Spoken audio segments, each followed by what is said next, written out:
In the final days of 1921, while the world was engulfed in flames, for most Americans, the war was still just headlines in a newspaper, a crackling voice on the radio. Sheltered by two vast oceans, America was like a sleeping giant, believing that the storms in Europe and the Far East would never reach its shores. But the giant was not entirely asleep. In Washington, D.C., President Franklin D. Roosevelt knew that neutrality was but a fragile shield. He saw the shadow of Nazi Germany covering Europe and the ambition of Imperial Japan consuming Asia. The Lend-Lease program was born, quietly turning American factories into the arsenal of democracy, pumping life into a Britain that was fighting alone. This aid did not go unnoticed by the Axis powers, and on the other side of the Pacific, an empire felt itself being backed into a corner, embargoed by the U.S. on oil and steel, the lifeblood of its war machine. Imperial Japan faced a fateful choice: bow to the pressure or make a daring gamble to seize it all. And the final obstacle to that gamble, the greatest impediment to their dream of hegemony, lay peacefully basking in the tropical Hawaiian sun, the United States Pacific Fleet. To Tokyo, it had to be neutralized. In secret, dimly lit rooms in Washington, a different war was being waged in silence, a war of wits and words. American codebreakers had done the unthinkable. They had cracked Purple, Japan's top-secret diplomatic code. Day by day, they listened to conversations they were never meant to hear. They read of Tokyo's anger, its impatience, and its increasingly clear intent for war. They knew that war was not a matter of if, but when. But that was the problem. The pieces they held revealed intent, not the plan. The diplomatic code spoke of severing negotiations, but the naval code, the one containing the target and the time, remained a wall of silence. The Japanese fleet had disappeared from the radio waves, and in that deathly silence, the biggest question remained unanswered: where would the first blow fall? Our actual history was woven from missed warnings. A young radar operator in Oahu saw a massive blip on his screen, only to be dismissed by a superior who assumed it was a scheduled flight of B-17S. A destroyer, the USS Ward, even sank a Japanese midget submarine at the harbor's entrance, but its report was delayed, sinking into the depths of bureaucracy. They were the last whispers, carried away by the wind just before the storm broke. And this is where our story diverges. What if one of those whispers was not carried away by the wind? What if in a dusty code-breaking office, a junior intelligence officer, after countless sleepless nights, saw not just the pieces, but the entire picture? He had no ironclad proof, only a theory built from the smallest of details: the unusual silence of the combined fleet, strange reconnaissance requests, and a gut feeling that all roads were leading to an island in the middle of the Pacific. He presented it to his superior, a wild theory, one that could end both of their careers. In our history, he would have been dismissed. But in this timeline, he was heard. What if the final warning, the most crucial one, was delivered directly to President Roosevelt's desk just 48 hours before the attack? What if the giant was not awakened by a thunderous blow, but instead opened its own eyes just before the enemy could strike?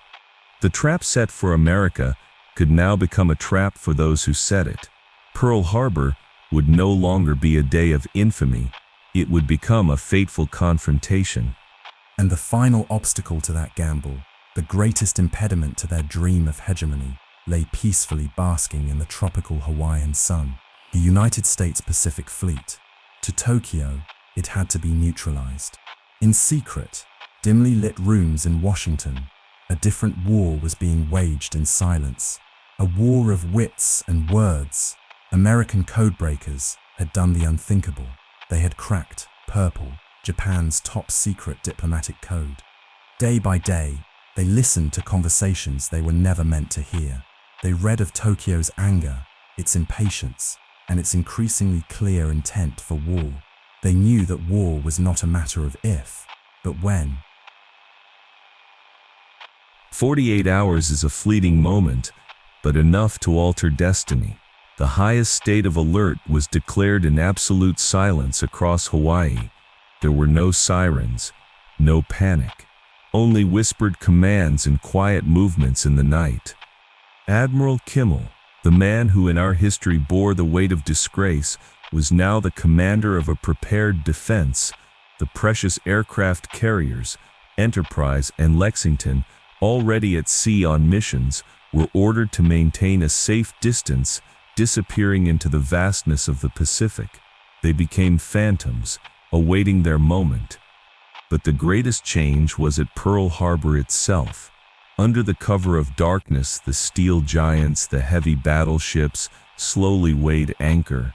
They were no longer stationary targets, but instead crawled out of the harbor, forming a steel barrier at sea. On shore, anti-aircraft nets were raised. Squadrons of P-40 fighters, rather than being parked wingtip to wingtip, were now dispersed, their pilots on standby in the cockpits, ready for takeoff in minutes. The trap had been reversed. On the morning of December 7, 1941, when the first Japanese Zeros screamed out of the clouds, they saw not a portrait of tranquility, but hell. They faced not sleeping ships, but a storm of fire from hundreds of anti-aircraft guns that were already aimed skyward. The sky, instead of being empty, was suddenly crowded with P-40s that had already taken off to greet them. Pearl Harbor was not a massacre. It was a brutal air and sea battle. The Japanese pilots, though elite, were deprived of their greatest weapon, the element of surprise. They suffered devastating losses. While some bombs still found their mark, causing damage, the plan to annihilate the Pacific Fleet had utterly failed. Admiral Nagumo, aboard his flagship, realized a horrifying truth. They had flown directly into a trap. He was forced to order a retreat without launching the third wave against the fuel depots and repair yards. The news reached Washington. President Roosevelt addressed Congress, but his words were different. Instead of a date which will live in infamy, he spoke of a treacherous attack repulsed by our valor and our readiness. America entered the war not as a victim seeking revenge, but as the victor of the first battle. Outrage still swept the nation, and national unity still surged. But it lacked the shock, the traumatic imagery of burning ships, the pain that was seared into the national psyche in our history. And victory has its price. Because the Pacific Fleet remained largely intact, political pressure at home demanded immediate retaliation against Japan. Roosevelt's carefully laid strategic plan to prioritize the defeat of Nazi Germany, the Germany First strategy, suddenly became politically impossible. The public wanted to see the Japanese fleet hunted down and destroyed. And so the true crisis began. The United States, instead of concentrating its strength, was now forced to wage a full-scale war on both the Pacific and Atlantic fronts simultaneously, far earlier than its war industry had reached its peak. Resources were stretched thin. Convoys to Britain were underprotected. Plans for the European theater were delayed. The giant was awake, but it was forced to look in two directions at once. And on the other side of the Atlantic, in Berlin, Adolf Hitler, seeing his most powerful enemy distracted, may well have smiled. A golden opportunity had just opened for the Third Reich. The year is 1942. The Pacific is no longer a stage for ambushes, but an arena for two titans. The Battle of Midway in this timeline is not a trap sprung from intelligence. It is a full-scale confrontation, a battle of equals between two navies at nearly their full strength. This is the final showdown, where the fate of the Pacific would be decided. 4 Japanese carriers against 3 American, Hundreds of planes tear across the sky, turning the sea into an inferno of fire and steel. It is a brutal chess match on a liquid board, where every move is paid for in lives. And in that balanced fight, one advantage began to tip the scales, not courage, for neither side lacked it, but technology and potential. For the first time, American radar gave them eyes beyond the horizon, providing early warnings of enemy strikes. And behind the battles, America's industrial machine was beginning to roar, producing aircraft and ships at a rate Japan could never hope to match. The Battle of Midway ended. Both sides suffered heavy losses, but the backbone of the Imperial Japanese Navy was broken. Their 4 finest carriers sank to the bottom of the ocean, taking with them their irreplaceable pilots. The door to victory in the Pacific had been thrown open for the United States, and that victory carved a different path to the war's end. In the Pacific, the war concludes earlier, perhaps by the end of 1944. Island after island falls to the Allies, but as victory draws near, a more complex moral question arises. Without the raw wound and infamy of Pearl Harbor, with Japan clearly defeated at sea, would a weapon of such unparalleled destruction as the atomic bomb still be deemed necessary? Perhaps in this history, Hiroshima and Nagasaki never experienced their nuclear nightmare. The war might have ended with a total blockade and an internal collapse of the Japanese military regime. However, the shorter path in the Pacific lengthens the road in Europe due to the diversion of resources in the early years. The D-Day landings may have been delayed by several months. Those months are enough for the unstoppable Red Army to push farther west. The Iron Curtain in this world might not have fallen in Berlin, but on the Rhine River. The map of post-war Europe and the landscape of the Cold War are redrawn completely. The narration slows, returning to the initial reflective tone, and finally, we return to where our story began, Pearl Harbor, Hawaii.